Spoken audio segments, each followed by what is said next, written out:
Hello, and thank you for watching this interview. My name is Elizabeth Larison. I'm the Director of Programs here at apexart, and I'm here with Kenya Robinson, who has recently returned back to New York City from her outbound fellowship to Montevideo, Uruguay. Kenya, you got back about a week and a half ago? Yes. Yeah. Yes. Do you feel like you've acclimated back? Well, I had to do a lot of things when I first returned. Like I had a birthday party for myself, and I moved, and so it was kind of a lot of upheaval anyway. So, I wanted to ask you, Sana Musa-sama nominated you for this fellowship. Why have you talked to her about why she chose you, or why do you think she selected you for this opportunity? well, I think that we've had conversations, like deep conversations before about travel and her experiences and how she goes to, I think it's Cambodia every year, and kind of how that even started, something. So she was reading an article in Glamour magazine, and I was like, wow, that's so interesting that, she was moved by something and then moved forward with connecting with how she could help. So, and she's also had a lot of experiences as like an apprentice in various places, and wherever she wanted to have an experience or get knowledge, she went there. And I admire that, and I told her that, and I think that it stuck with her, that I was interested in this way of existing in the world. And right before your fellowship, you're preparing, packing, probably looking at weather. What were you feeling apprehensive about or anxious at all? And if so, I think that's I would have never chosen Uruguay. I know it exists, but it's like I don't have any. I didn't have any expectations of it. I didn't have anything in my imagination to expect. So I think that cut down on a lot of what could be potentially anxiety or whatever. I was just like, let me just get there. Plus, again, I had a lot of things going on at the same time, that it kind of siphoned off whatever anxious energy into like my first solo show in New York City. So I don't know, I feel really fortunate to kind of tumble into both of those entry or exit and re-entry experiences. So basically, I had it really, really good. So you didn't find yourself over-researching Montevideo in advance? No, I think, I don't even know if our conversation, previous to my departure, gave me the indication that I should just just go, I'm going there. So I don't need to do all of this research. And I have support, and so I know I'm going to get a better view, a more realistic view of even the histories or what's going on in the contemporary world once I get there. So I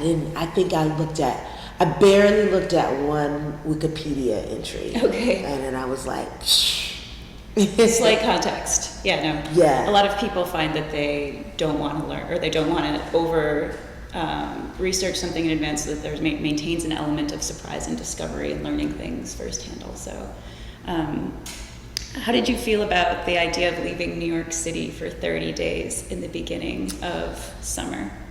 Well, I guess I've had that experience before through residencies.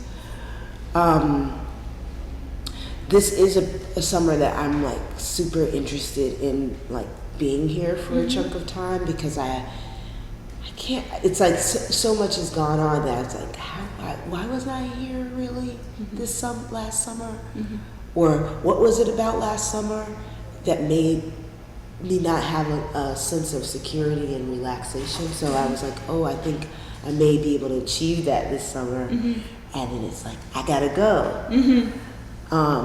But I was just like, that's just the way it goes, and I have to, I'm sure there's, well, one, I know it's gonna be totally fine, and two, I think it's gonna make me appreciate the time that when I'm coming back. Did you find that a lot had changed, or that it was, I mean, a lot of times when I travel, for example, I go and I feel anxious or like, uncertain about leaving or stepping away from life, but then I return and it's all still there. Yeah. Did you have a similar? You know what it is? I had like a couple of, like I was turned around. Like I was on the train and I was like, I took a train and I was like, why did I take this train? Like I know a much better route, but it's like I kind of forgot it. So that's been interesting to come back to. And I guess it's more like, not that the subway has changed, it's just that like my memory of it is a little cloud, like I gotta re-engage it. So that's been interesting, and like I'm still like having that moment of excess. When I first got back, I came home, I took a shower, a long, hot American shower. Like, I didn't have to worry about the water going down. I was just like, it was just decadent, it's steam everywhere. And then I just start, like, I go into the city and I just start walking around. And like looking at things, and back in New York. Yeah, and meeting with a friend, and then walking some more, and I immediately bought media, like magazines and books. It was like so that's also been interesting. Because I know that that's a part of it, because I'm a reader and like I'm always picking up something. But I really wasn't able to do that because you're so busy when you're in the program. That too, but I also, like I had read the books that I brought with me, and it was like, oh, okay, I can't pick up a book because I can't find one in English. Right. But it was still like a kind of a heady moment, And then there's that moment when you travel abroad and there's a language that you don't know, which you're immersed in, and then all of a sudden you come back to where you came from, and then you understand everything. Right. And there's that sort of like, well, I can listen in on conversations again. Yes. I can talk to anybody. Yeah. Within reason. Yeah. Yeah. That was a pretty great feeling too. So you've done 30 days of really intense and varied programming, organized with the support of our former fellow Javier Matza, who came to New York, I believe, in 2014 or 15, who lives in Montevideo. So he's done the program here, and he's worked with us to develop a version of the program for Montevideo. I want to touch on some of the types of things that you did and your experiences with them. He found a lot of great activities that were physically, required a lot of physical engagement. I wanted to know, do you do a lot of like intense physical activity or, fitness hobbies here? Because it seemed like there were a lot of yes and no. I mean, I'm definitely trying to go to the gym, like on a consistent basis, but I do walk a lot. I will often opt to, especially on a day like today, like in the summer, I'll opt to walk to a farther, and I'm always kind of doing something, like I'm always even traveling around the city too. So. Sure. But beyond that, not really, but it was cool. I'm glad I didn't hurt anything, But one of them was like a cardio boot camp. Yeah, something. yeah. What was that? Can you? That was actually really. I mean, everything. I can't really think. I can't think at the moment if there's an activity that I was like, ugh, because all of them were really delightfully, like unexpectedly fun or engaging. But yeah, it was, I liked it. I was like, oh, if I had this kind of class, maybe I would go, because it's at the Y, so it's like gotta be for a lot of different, but it was really intense, and I was sweating and shit. And, the music was crazy. And it was also nice to kind of, not know everything that was going on, but like enough. Yeah, because I'm guessing they were conducted in Spanish, so you had to more follow people's movements than anything else. Interesting. It's a whole other level. You mentioned having some conversations with people about local politics and history. Did you feel like you came away with a strong sense of what's going on in Montevideo right now? Not really. I mean, I had some brief, like, with a woman, her name is, not Francesca, that's the daughter, but it's another F name. Anyway, Florencia. Okay. Phew. Florencia is a filmmaker, but she also works in a politician's office, maybe, or a party. Either way, she's involved with like the social media aspect of campaigning and stuff like that. So she has some pretty strong ideas about what's going on in the contemporary sense, but I know that it's a very it's a pretty strong point of view.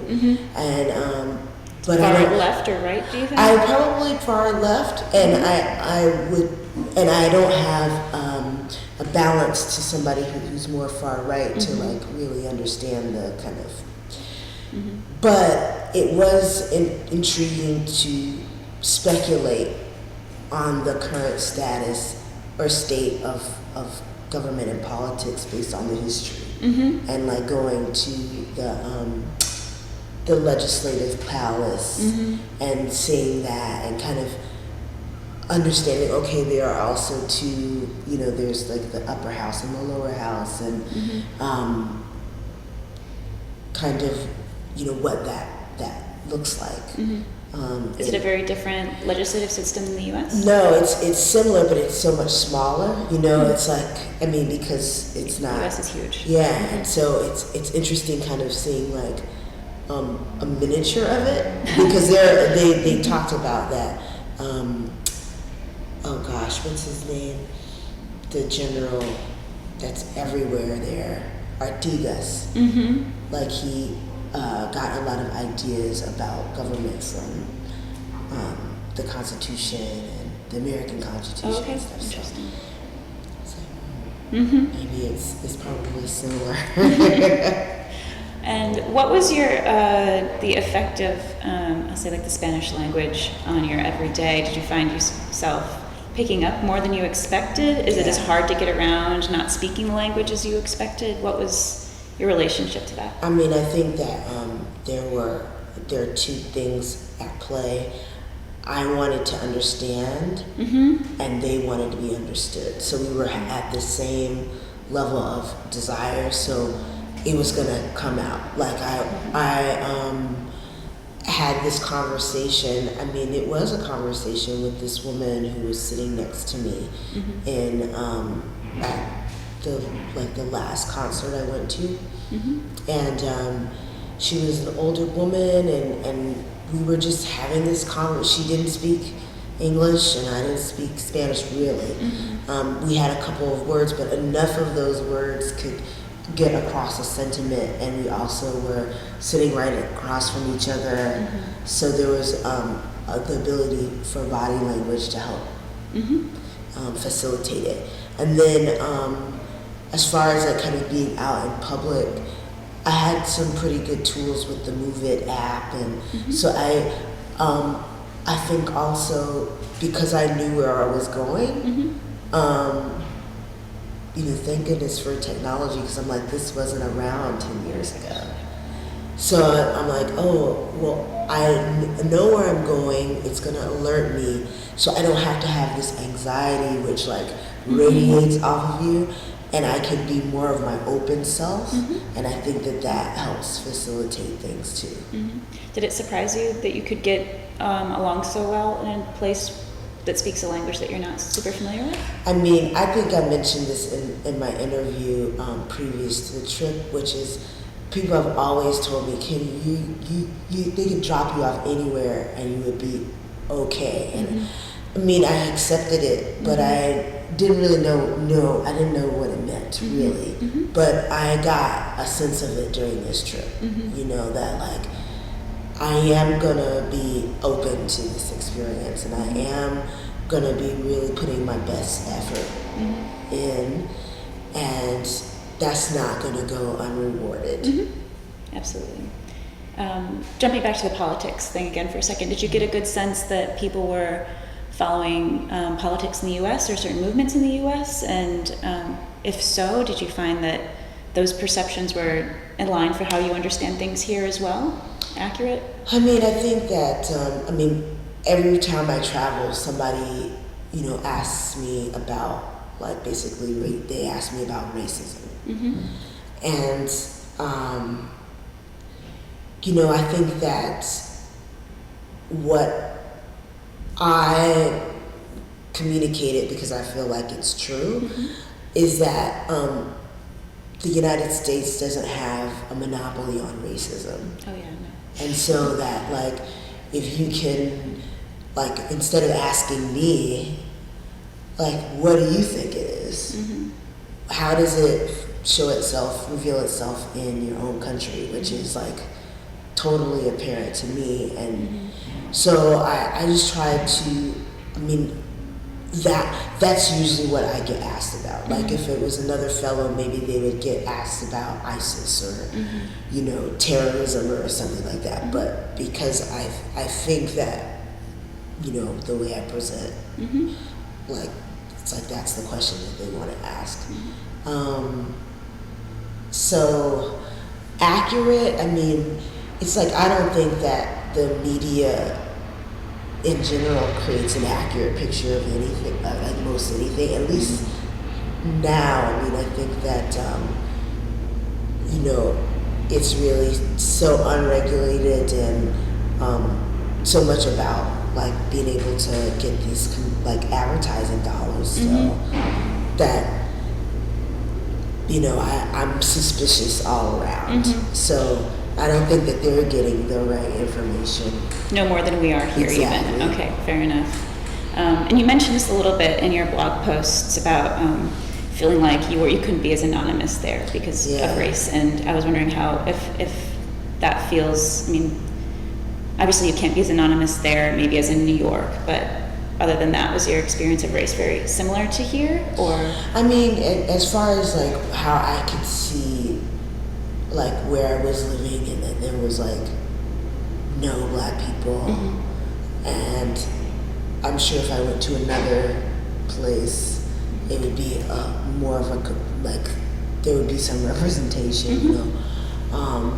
So in that case it feels, you know, similar to the US. Yeah, I mean, it was interesting going to the candomblé drumming. It was one of my last days, and I really appreciated seeing how this art form that's decidedly African is like kind of integrated into this, like what appears on the surface a very European influenced culture. I don't know. I mean, I recognize that being in New York affords you a particular kind of anonymity, if you want to, that is unique. Right. And so, like, no matter where you're from, and so it made me appreciative of that, you know. But, you know, that's a part of traveling. You have an experience that you don't normally have. Absolutely. Something that Stephen often brings up is the idea of anonymity, and I'm just kind of curious, did anybody at any point ask you for directions while you were there? No. Well, they would ask me, like, oh, is the bus coming? Or what about the, 81 or whatever? So, I mean, I guess that was a measure of taking direction. You're taking the transportation, you might know. Yeah. I wanted to ask you about food. Did you find yourself trying a lot of new things that you'll find yourself looking for back in New York, or things that you might find yourself trying to replicate in your own kitchen? Definitely the chivito. Which one is that? That's the one with the hamburger, the ham, lettuce, tomato, olives, boiled egg, and bacon. Whoa. It's like a kitchen sink, but it tastes really good. Like, I'm just, and cheese. And I'm like, any special sauce or? No, but they I'm just like, okay, what is this whole mayonnaise thing? It's like a mayonnaise and ketchup thing. They have it there. They don't have it. They have it. Okay. They have it. They use copious amounts. Oh, okay. Yeah, Hellman's even makes a ketchup. Okay. Who knew? So it's a big thing. I mean, it's the cuisine is very basic. There's pizza, there's that flatbread, there's the barbecue, but it's not. I mean, I didn't have any. Nowhere did I have anywhere near an American style meal. It was all very no vegetables, which was weird because they have all these beautiful produce. It's crazy. And the markets are very produce heavy. Yes. But you don't see it. But I haven't, I'm like, how, who's buying it? Because I've been to people's houses, right, and they don't even have it. I don't know. Yeah, I don't know. I mean, I've only went to 3 or 4 houses, but that should give you Yeah. So did you find yourself cooking your vegetables at home? Yes. Yes. Yes. Yeah, it was just all interesting. It was what was considered a meal or a snack. It's oh, okay. I don't know what that is, but it's not in my classification of meals, and that was surprising over so few things. How is coffee there? Is it very? They have What's their style? They have instant coffee. Oh, okay. Yeah, I feel like I've met a bunch of Europeans that do that. Okay. Instant coffee. Yeah. It's not for me. Why would you do that? You did some volunteering while you were there towards the end. Can you tell me a little bit more about that? Mostly with children? Yeah. Only with children? Yes. Okay. Yes. Yeah, some of them were adults. So the first place I went was this place called Three Clovers. I can't remember how you say it in Spanish, but they have an educational complex that's near this community that was basically built on top of a landfill, because they were kind of just living in the landfill,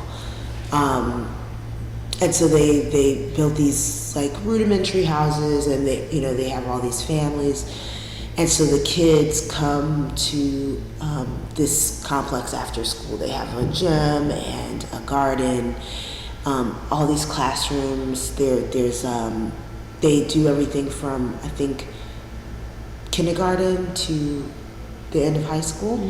So there's Wi-Fi, and it doesn't really the doors closed, but the space with the it's well lit. It has a what does it have? It has a playing field, a jungle gym and stuff, and then also a soccer field, and they have Wi-Fi so the kids can come and just hang out. Like a community center. Almost. Totally. Okay. Totally. So they have the kitchen and everything, and I volunteered with. Well, I first helped with some English homework for the high schoolers. And then I transitioned into, I had snack and also songs with some 5-year-olds, which is hilarious. I learned about my feelings. Triste, alegría, what's mad? I can't remember all the, but we did the whole moving our bodies, and I worked at a children's museum with early childhood, so I really enjoyed that. You did that here, so you had experience, or you did that there as well? You did that here, so I had experience. So that was super fun, and then the second kind of volunteer experience was Valentina, Javier's wife, works at a school for most of the people have Down syndrome, but there are also various levels of developmental delay, and we had a great time there too. I made they run this greenhouse out of the space, and they make these things, these like confections with dulce de leche in the middle of them. They are so good. Okay. I'm sorry, because I inhaled them. Like I was like, oh. Couldn't tell if that was a bad or a good thing for you. Oh no, like it was so. The students make that? The like as part of their yes, activities? Okay. Exactly. It's like a very I saw the process. So there are these shortbread cookies, basically that are served as the sandwich bread, and then the dulce de leche is mixed by. I don't think that the students partake in that part, but they do everything from assembling them with there's coconut involved. Oh yeah. So they do all of that. They package them and they sell them, and then they also, like I said, have a greenhouse. They sell the plants that they grow there, and I want to say like houseplants or vegetables or. I think it's. I know I saw some They showed me some herbs, but mostly just flowering plants and house plants. Nice. So yeah, it was really cool to be in that space. I mean, there was dancing and doing kind of a repetitive task that was really meditative. And of course, they're all comedians, and they were like, "Yeah, I know how to speak English," as they're saying in Spanish. It's just like how that joke evolves, step by step. So I don't know. It was really both of those experiences were certainly highlights. Oh yeah, that's something we often ask about because we hear that the volunteering aspect of the fellowship is something that people feel really good about, and something that Stephen actually mentions a lot is that he finds that a lot of artists also say that the experience of volunteering gives them the feeling that they want their art to give people. Yeah. Like they want to feel like they're doing something for others through their work. Yeah. But also there's volunteering and you can do it very directly in other ways as well. Right. You also saw a therapist for 4 weeks while you were there. How was that? That was cool. I mean, it was nice to, because I'd bitch out a little bit and then I'd be like, oh, but this is cool. It just gave me a chance to voice it. Even though I was talking to, I was keeping in pretty good contact with a really good friend of mine just to kind of stay connected, it was nice to, again, it's like I have a stranger filter it through, someone I don't know who doesn't know enough about me to it's not her job to make a judgment. Right. So that was a really good aspect of the experience as well. Oh, good. It's something that we try to incorporate in the fellowships both in New York and abroad. And going abroad, we always know the people a little bit less, or have worked less with them because we always worked with the same individual in New York. So it's good to hear that. Also, we know that fellows are by and large kind of on their own for a month, as you were, and it's good to kind of just have somebody you can unload on a little bit, or just process what you're dealing with. So you were alone a lot. You spent a lot of time on your own. Does that feel? I mean, I'm sure it feels very different than when you're in New York. But how was that for you, just in general? I mean, I think some of the things like made sense for me to go alone, and some of the things didn't make sense for me to go alone. And so I think I would have liked to like the San Cono Festival. That would have been interesting to go with someone, because it was so many groups of people, and it was seemed a part of the experience was to go with other people, and so that there was that. That was a trip you went out of town for a day, and there's a town and there's a festival, which I think they go together. Basically, that's kind of their claim to fame. Were most of the people attending this festival doing it for were they religious, or was it more kind of a secular, we just celebrate because it's part of our culture kind of? I think it was a little bit of both. You know, I think that you're gonna go through the same motions. You're gonna go up to. I mean, some people went up to the figure and was touching it and stuff like that. I could see myself if I was whether I believed in it, I'd probably just do it, as a matter of the performance of it.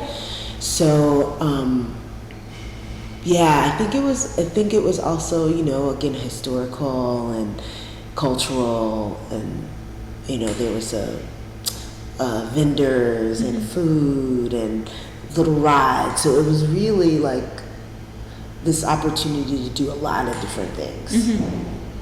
Was there anything that you, either in Montevideo, just being in a new place, or any part of the program that we had set up, that made you feel uncomfortable? I mean, I would say going to some of the things alone. Okay, yeah. It was the acting class. Of course, you have to go alone. Oh yeah. A lot of those things. It really felt good to kind of be thrown into this.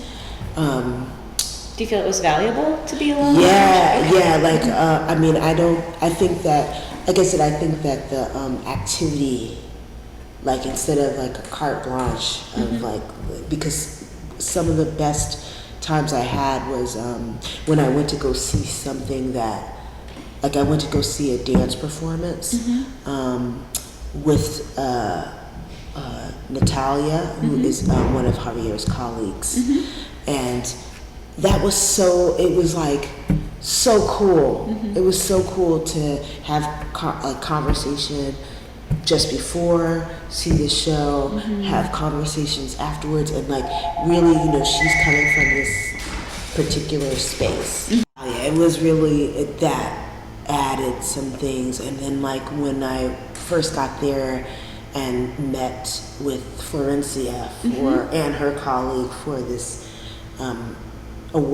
pre-award ceremony.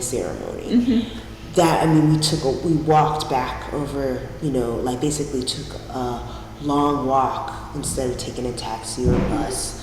And that was super great.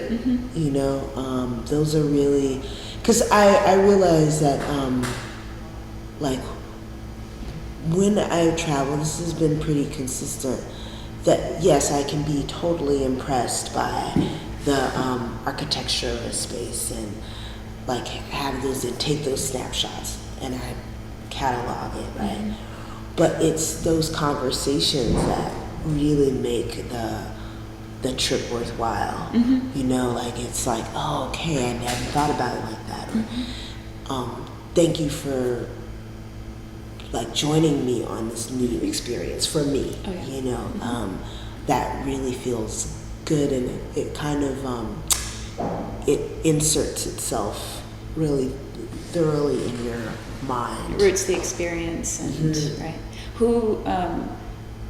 Who was the most interesting person that you were happy to have met, or can you describe some of the people that you met that you think you would? I mean, I am still corresponding with Maria Angela, who is the head of the communications department at the Catholic University. Really just totally simpatico, you know, like how she might use personality to convince and like really support her students and like pushing the program, you know. I admire that, and I try to I think embody that too.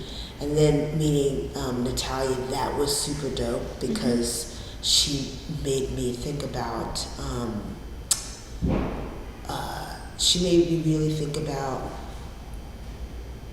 like what I want from my art, even though she's like, I'm not an artist. She's a producer and documentary filmmaker in addition to being a professor. And just thinking about some of the things that casually came up in conversation, I definitely want to continue that with a dialogue. And because it challenges in a way? it challenges, but it also like explains like why certain things work. It's like, oh, I had never vocalized or verbalized that process, but that process is indeed happening, and to be able to give it a name is going to help me do it more. So yeah, I think that her insight and like so many of the folks were just really nice people, you know. I mean, that going on that bus ride with Valentina to the her where she works, which is the school for a lot of their students have Down syndrome, and she was just talking about how supportive that experience is to her being like a fuller human being. Right. You know, and it was like, I really admired how basically everyone that I met had a real purpose beyond just pleasure or passion even, as why they're doing what they're doing. And it ends up always kind of reflecting back on, you know, being more empathetic, being more courageous, being like the things that and maybe it's only because I'm wishing this for my own practice that I'm pulling that out, but this experience did highlight that for me. So very humanist, very service oriented. Do you think that's a characteristic of, and this is a broad question, of Montevideans in general? Or do you feel like it's just like the network of people that you were introduced to? I think it was the network of people that I was introduced to, but I mean, it was a pretty wide array of people, you know, so maybe so. I mean, I met an anthropologist, the documentary filmmaker, film archivist, many professors, actors, acting teachers, a chemist. So it's like, an engineer. But chemistry is so involved in her work. Like, what? No kidding. Yeah. So that's the food engineer. So like all the processes she has to like microbiology and stuff, because they have to count the number of these microbes so they can have quality, because it's wine. Oh, okay. Thank you. Yeah. So I mean, it's just, it's really crazy how many people in that world can have a professional life and also have this other kind of generous experience that I think is not as prevalent in New York City. Right. Everybody's too busy doing their own thing, and it's hard to make time for people in the city for sure. Do you find that through the people that you met and the activities that you experienced that were maybe new or like opened up a new world for you? Are there any particular areas of interest that you have kind of latched onto, or that you you might become obsessed with later or follow up on? Tango. Okay. And also learning Spanish. Mm-hmm. So I've been like, I don't know what I'm gonna do I only know what's happening in July right now, as terms of like where I'm living, everything. So I don't know what's going to happen, but I know I want to take like an intensive Spanish class, and actually we're kind of in the process of maybe my creative capital project, which is a syllabus being offered in their course catalog. So I would love to be able, like, that's the thing, is that I don't have, like, I will never speak Spanish perfectly. And that there will be some words that I just won't get to. But I know that I can still communicate even if I have the rudimentary. Right. It's like I had less than, I had maybe on a scale of 1 to 10, maybe 0.5 knowledge, maybe 0.25 knowledge, and still was able to like not feel completely isolated or unable to communicate. So I'm like, if I get a little something. Absolutely, and if you build up the basics, you can, if there's a word you don't know, you can learn how to ask it and use it again in the next sentence, right? One thing though I should say about tango is that particularly in the summer, there are free tango like nights on certain like piers around New York that, since I do the New York Fellowship Program, or I look for the activities here, I've seen them and they exist, and they have real tango instruction plus like freestyle dance. So New York, you're in a good spot to learn tango, just to say. Yeah, totally. All that stuff is here also. I know, that's the thing. It made me like, I was like, oh, I think like right now I'm looking, I gotta know, I realize I don't even know what the season is for ballet. And so I was like, because I want to see some more ballet. I forgot. I mean, I only have gone, when I was growing up, we always went to the like local company's production of the Nutcracker Suite. But like to see, and I've been to Ailey and the Dance Theater of Harlem, but like a long time ago, and I was like, I need to like make sure that I am going to these. I don't have to go spend hours on a plane to have that. I could see that. True. Yeah. So I'm on it. Good. That's one of the things we hope for, is that the program gives a sort of healthy reminder that you're in New York.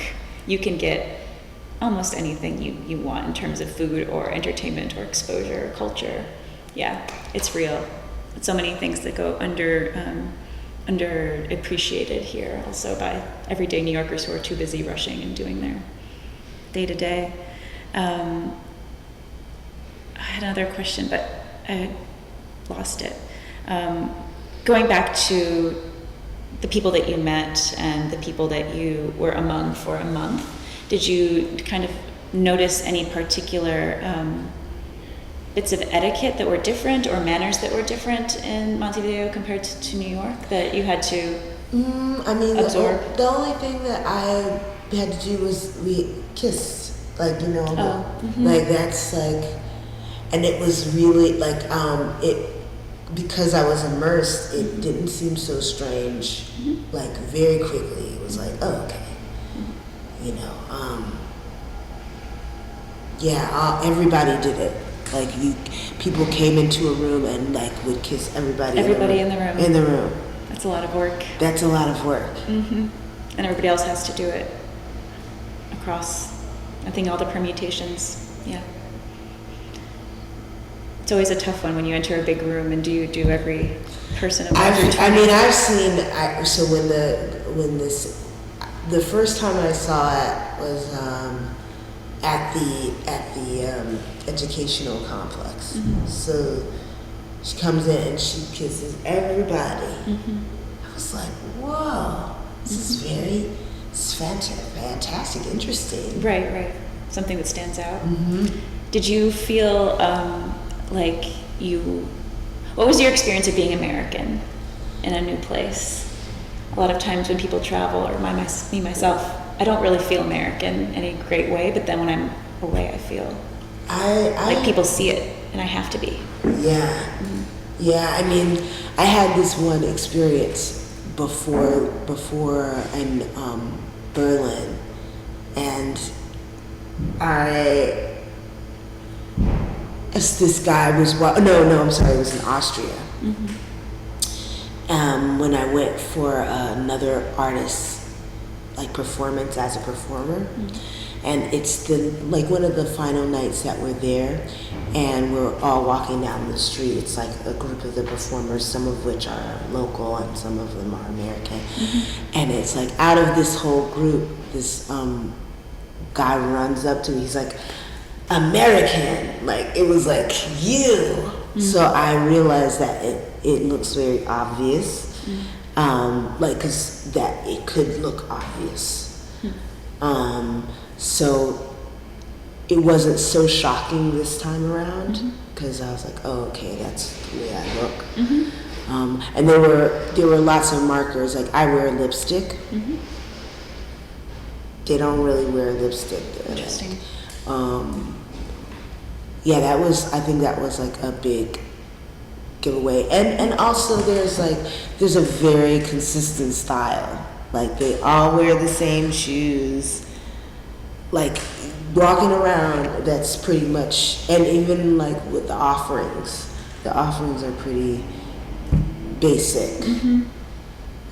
And I don't know if this is because it was the winter time and it just kind of like distills into something more standard because you're trying to keep warm. Mm-hmm.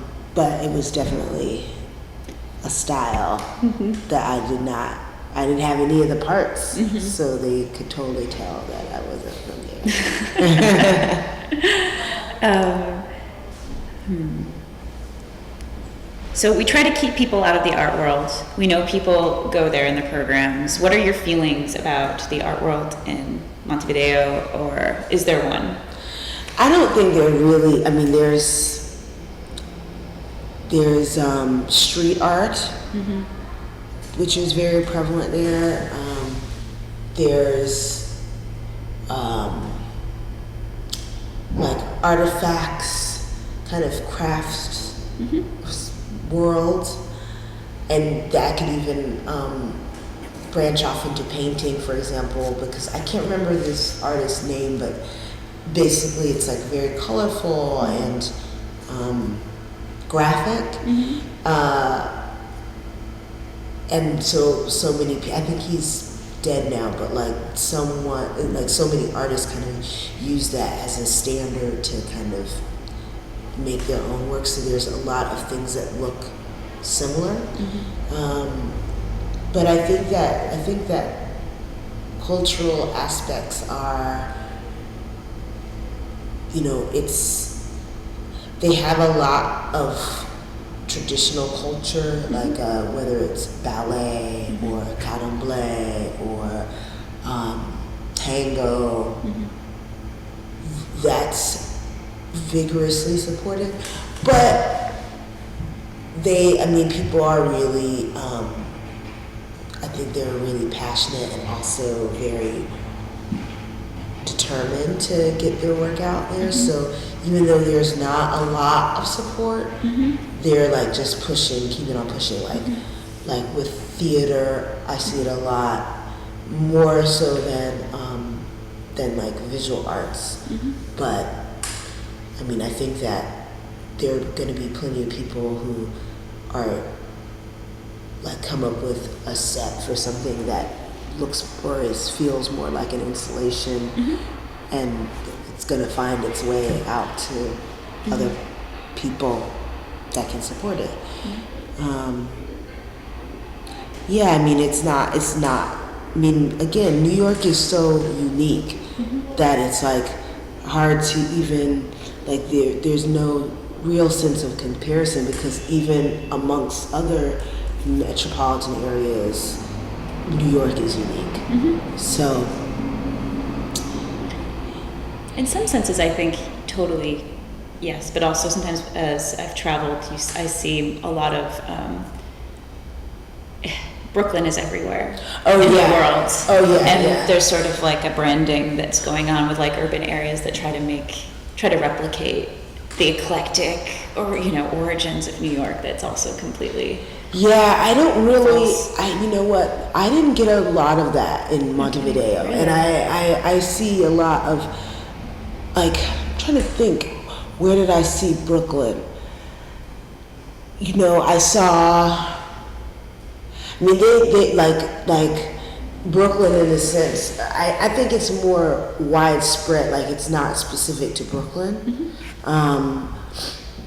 It's like more so New York City, and just like with they have like there's that, and the cafe culture is pretty strong. So I mean, in that sense, it's like that global American kind of sensibility, but I can't really say that like the cafes and the boutiques felt very Montevideo, like Wonderful. yeah, That's refreshing. yeah. They still got their own shit. So part of the program, for everybody who knows the fellowship programs here, we ask you to stop being an artist or stop creating art, to stop pushing that aspect of what you do for 30 days. Was that hard for you, or was it beneficial, or how would you relate that experience? I don't even know what happened, like in terms of like, was I trying to pressure myself to be like, you can't think about art? No, because I was just like, that seems unrealistic. But I mean, I think because my practice is so, like, I don't really feel like this is the same way I feel about like my like where I fit in these concepts of generations. Because yes, I was born in 77, but I had a computer when I was 5, and most people that I know did not have that. So even though like I've been exposed to it as a part of my daily life for so long that it causes me to kind of trickle into that, like people who have grown up with just computers. It's the same thing with like my work too. Like even though I'm in this gallery doing this show, I'm not represented by them, and I don't sell a lot of stuff.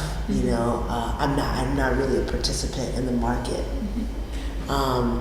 So even though I'm around, it doesn't really, take completely. And so it affects the way I think about my practice, that oftentimes I won't have a studio to like say that this is the line of demarcation for my practice. It's kind of happening all the time. And it's not, it doesn't have to be like, let's talk about, strategy. It's in a conversation, that sparks something. But I didn't, and because of that, I don't feel so much pressure to be talking about my work all the time, like people often ask me, oh, what do you do? And I was like, I make mischief, because I really don't want to have that conversation. So was it any different for you then, being in a fellowship? So you feel like it's very similar to how you actually conduct life as normal? It wasn't markedly different? No. Oh, interesting. Was the blog, okay, so you journaled while you were away. What was your experience with the blog? Do you find it helpful in kind of reminding yourself or processing some things that you did, or was it redundant? How did you relate to that? I really liked it, and I was so irritated by all of the hiccups in it, and like even I'm like, okay, I gotta figure out, because I'm like, it's kind of working, but I'm like, is still having some trouble, like it's just a mess. So, but I really enjoyed it, one, because I have been wanting to get into the practice of writing, and it gave me an opportunity to do that, and I had something cool to talk about. Right. Like it's hard to do it on your mundane sometimes, even though a lot of the things I was doing was relatively mundane, but because I was in such a different place, they became like. So I think, I'm like, okay, I guess I have to really learn how to compose on my iPod, like just as a stopgap measure. But like, how do you? I mean, I'm still even like posting my little patterns, like, cause I've been just deciding to look a little bit closer, since I've been back, cause why not? To the photos that you took? Like when I'm walking around, like I'm still trying to incorporate a little bit more of that investigation of just my surroundings. Absolutely. It's so easy to become blind to like the everyday, but it's just as fascinating as the things that we don't see every day, right? So in Montevideo, well, do you think you could live there or anywhere outside the U.S.? Yeah, I mean, my plan is to kind of basically chase the summer, like globally speaking. Yeah, I mean, I wish, but like at the very least, it'd be nice to like be in the Caribbean or something for some months, because I feel like being away from New York, like I could be here 9 months out of the year, like, and really be okay. I could even be here 6 months out of the year, but 12 months is like, I don't know, it's very hardcore. It's a big step. Yeah.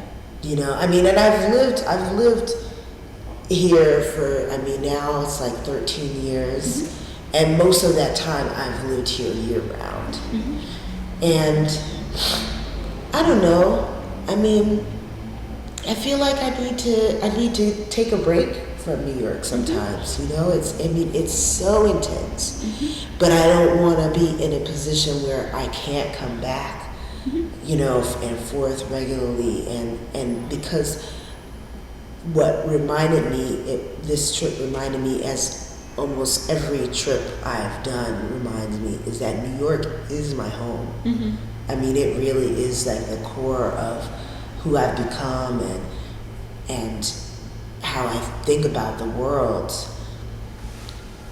And I think that is a great point of view, but it seems important more and more to like get another point of view, have another completely different experience, so that I can, be like even more comfortable here. It's weird.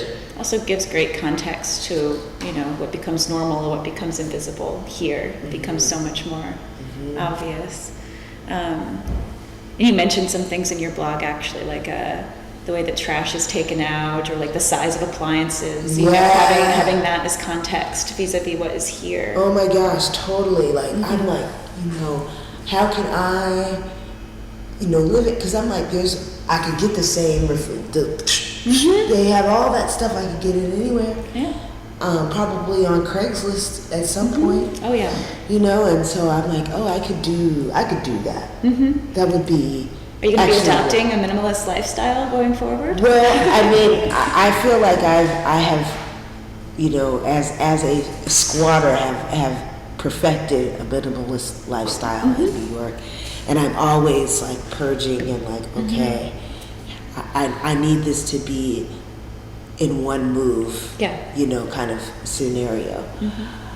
And I've been getting good at that. It's definitely difficult, but it's also necessary, because I don't know where I'm going to be living in August. But yeah, there are even more ideas. And also the thing that most struck me is this ability to have a professional life, whatever that is, and have nurture yourself in other ways so that your whole world isn't just arting or anthropologicking or whatever it is, that's not the total of your experience on this planet, in your adult life. Yeah, there's definitely a focus on, like, if you do one thing to be the best or to be the best that you can be, it must be that one thing. But having that balance does a lot for informing other fields of interest and directing them and making them more dynamic in general. Yes. Yeah. What of all the different things you've done, you went to a meat processing factory, a tassel factory. I mean, you went to different cemeteries, you took dance lessons. Of all the things that you have done in those 30 days, I want to ask, what was your favorite experience? What was something that you didn't think you would like but ended up surprising yourself with that was better than you thought? If there was something that you did that you didn't like and you still didn't like afterwards.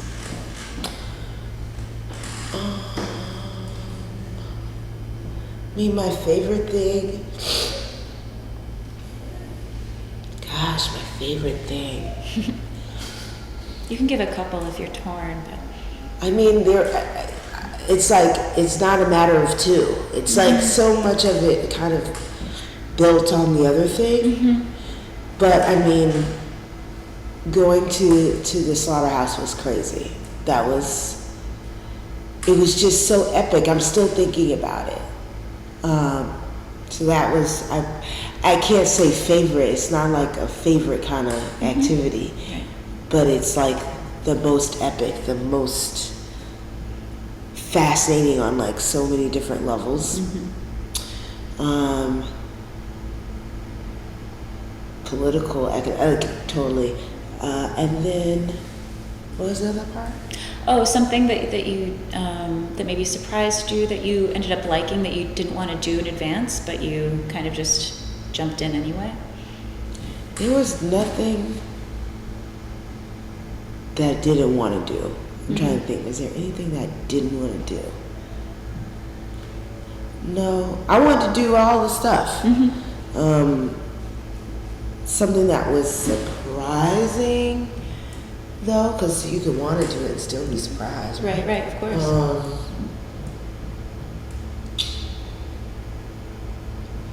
The magic show. Tell me more about that. That was like, because I haven't seen a magic show in a long time. Right. And I think of like birthday parties, right, or public summer things in the park. Right, or like really like Vegas style stuff too. But this was like totally different. It was like it was a play, but there was no dialogue really. And it was dance, and it was magic, and it was like, it was really cool. It was really cool. Was the audience mostly adults? Yeah. Okay. It was like, it was about sex, and this, there wasn't a lot of dialogue, but there would be, the main magician would come and say things, but it was in Spanish, so I don't really know. Right. But it was this couple, and I'm like, was she trying to get him married? There was ropes, and there was a couch that would eat people. It was really, like, they used, like, it wasn't like a ta-da magic show. It was like, oh, that was an illusion. And they incorporated the illusion work into this play. Interesting. Yeah. Not something you would sign yourself up for right away in New York. Yeah, I'm trying to find out where those, like, I'm like, oh, I need to just Google magic shows in New York, because it's not going to be the ta-da and sign. It's going to have like some other theatrical aspect that I might like, because I really like the show. Cool. Yeah, I didn't remember that part, so that's interesting. Oh, I'm like totally gonna. I realize I gotta hire an illusionist for Cheeky Lachey. You know, Yes, like why yeah. not? I enjoyed it. Wonderful. Magic, ta-da! You are an avid Instagrammer. Yes. We wanted to ask, and something that we're thinking about in our fellowship program is we know that a lot of like social media of different types can be an important lifeline for people if they're traveling and if they're alone. Do you think there would be any benefit, or that you would have, I don't know, practice as if we suggested that, you know, maybe we'll go for a week without checking in or looking up things in social media? No, I mean, unless you go into, I don't know what place doesn't have social media. It's like, the thing about it is how you're China. Well, they have different ones. but you, like, everybody you're interacting with, that's a part of your conversation. So it's almost like you would cut those connections off too. Like in real time, if you're meeting with somebody and they're like, oh, look at this thing that I... Totally. Okay. Totally. Yeah. And it's like, I found it to be a really great tool. Okay. You know, to start the conversation and continue the conversation too. You know, like I still talk to, like on Instagram, I still like chat with Maxie, who's took me to this like a street market. Oh yeah. And then Mary Angela, I still talk to her through, you know, in addition to email. It's kind of like this fun little like, oh, cool. Different venues, different conversations. Yeah. Because it's like, you know, it's like, what do you want to accomplish? You know, it's like, is this deprivation therapy or is this something else? You know, and I think you're striving for something else. So, like,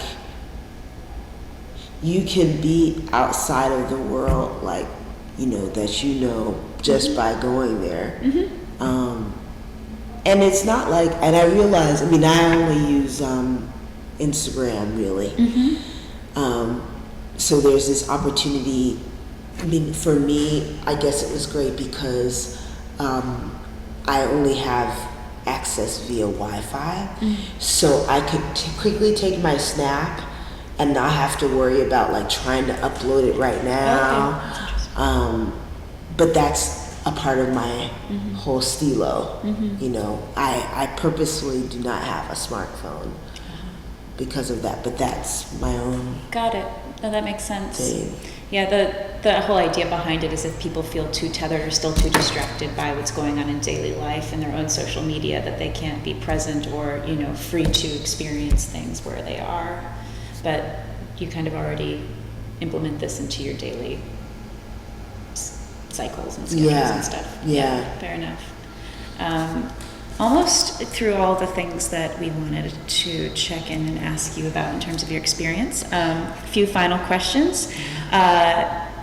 Something that Stephen probably mentioned in our first meeting, and that we often check back in on for these wrap-up exit interviews, is that you know, people will often feel, because you do this fellowship someplace you don't know and without many contacts with you, fellows tend to feel bored, lonely, and depressed, exhilarated and overstimulated and elated, you know, all of these really intense things. And did you find that true for your situation, or were those beneficial kind of extremes to experience? If so? I mean, I have those kinds of extremes all the time.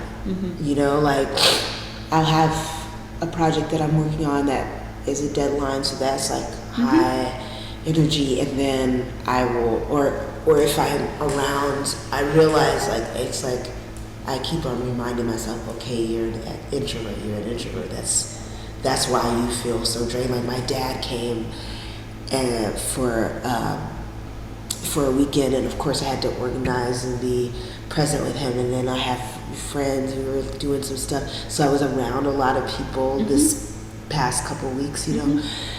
And so I think that that's why I was just like in my room for 4th of July. Like I don't think I even talked with anybody on the phone. Like I just cocooned. So that happened.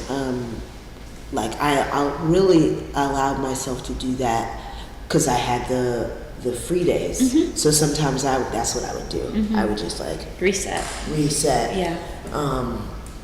So that didn't seem That's abnormal. normal. Yeah. Yeah, and this feels about the same level of like when I'm exposed to a lot of people and you know, just need to. And was 4 weeks, Yeah. 30 days, too long, too short, just the right amount for what you I think we're doing? I think just the right amount. Okay. I think that too short, you don't get into that space where somebody's gonna ask you, do you know which bus is coming? Right. You know, because you're gonna be so like, Frazzled. yeah. And then 90 days, for example, or not 90 days, but like 45 days, I think that it would be like a drop off. You know what I mean? Like it just unless you change the program, like kind of like how you introduce more and more activities and stuff. If you were to spread that out, like more days in between, but if you want to just kind of like have that really immediate 30 days seems like, and just when you're starting to miss home for real, you're like, oh. Yeah.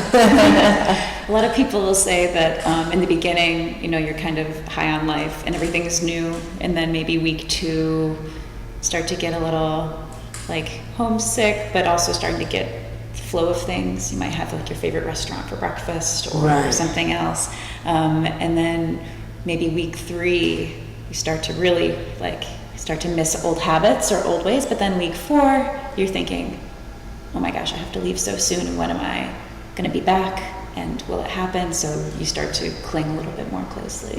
Is that your experience, or? Yeah, I mean, did I feel like I was clinging more closely? No, I mean, I felt like I'm sorry. I feel like the schedule was really good. Oh yeah. You know, in terms of Javier did a great job. yeah, he really did. Like in terms of how it was paced, and also the kinds of things that I was doing. Yeah, it was just like I said, I feel really lucky. You know, like I feel like everything just kind of worked out. Like from leaving at that time of like a lot of and coming back to a lot, like it just, I feel fortunate because it helped me really dive into the opportunity and then also be okay with like, you know, like knowing that it's going to be a little bump on the re-entry, but like that I have things to do. And so. You mentioned before your fellowship that you hadn't traveled a lot outside of the U.S., and this is one of the furthest places you've ever been. Did it live up? Did you get what you thought you would get out of international travel? What is that je ne sais quoi that you feel like is necessary for travel and for you in terms of your development or what you're looking for to experience? I really want my work to be critical, but empathetic at the same time. And I feel like that impulse makes me, or at least I feel like it makes me, like I'm still gonna be myself. You know, like I don't feel, like that feels like the je ne sais quoi. Like how do you remain yourself? Like not, like I'm okay with being a tourist, you know, feeling blessed and like privileged because of that, you know, but that I don't have to transmutate for people to like me or something like that. That's what I always realize that I learn, and this very much so because I was interacting with so many people and doing so many different things, that I was enough, I was okay. That's a very powerful thing to be reminded of. And I think that travel, when you're open to it, you know, when you're not trying to build up this whole crazy level of expectation or trying to create a storyline for a place you've never been to before, that you can allow the people who live there to tell you a story, and that you can be a listener. That feels really powerful too. Mm-hmm. So, yeah, I want to go to Montevideo again, mm-hmm. and I also want to go to South America, like more places in South America. And this, I mean, hearing how they talk about like the North as Caribbean South America, and then, you know, we're in the South, and all of the maps are oriented where the South is actually at the upper region, and what does that say? And I'm definitely fascinated mm-hmm. by that, and the fact that it is a part of the Americas, mm-hmm. you know, which is something I've been interested in as a concept. Right, you're American, but right. So are they then. Right, Mm-hmm. right. Mm-hmm. And so going back also, you mentioned that one of the reasons that you feel like Sana had nominated you was yes. for this idea of like, I don't know, international exposure, but somehow having that reflect back into your work. Do you feel like you got what you wanted in terms of that exposure? Definitely, yeah. Definitely. I mean, it's already, conversations have clarified mm-hmm. projects that were kind of like something that someone else said mm-hmm. that was just about creative work in general, mm-hmm. you know, was so specifically accurate and appropriate for me to think about mm-hmm. my own work in even more rigorous way. Mm-hmm. So, I mean, I definitely got a lot out of this trip, mm-hmm. and it's made me even more, you know, it's like I have bloodlust now for the travel. And gotta get back out. I want to mm-hmm. go someplace else. I really want to go to Asia. I've mm-hmm. never been to Asia. And I want to go there and see what that experience is like. Mm-hmm. So many places. Yeah, there's a lot to see in the world. Also, as you travel, you realize also how small it is as well, right? You can get to Montevideo in how many hours, and then you're so far away, but it's actually not as far as it feels sometimes. So do you feel like our program makes sense in what we're doing? Do you think we're doing what we think we're doing? Yeah, I mean, I think that I think you might want to just renegotiate the alone time, mm-hmm. because in fact I feel like most artists spend so much time alone already, mm-hmm. that really what is helpful is this whole notion that you could get to know someone, mm-hmm. you know, that you could interact with the tools that you have as a human being, mm-hmm. and that's enough. Mm-hmm. I think that a lot of artists should be reminded of that. Mm-hmm. Have other sites and forms of engagement that are more consistent and present throughout. Because it helps you stay in the moment when you're with mm-hmm. other people too. Oh yeah, absolutely, and enriches the histories and stuff like that. Mm-hmm. One thing I loved reading about in your blog was the trip through the cemetery. Oh yeah, I don't know. With Ronnie. Yeah.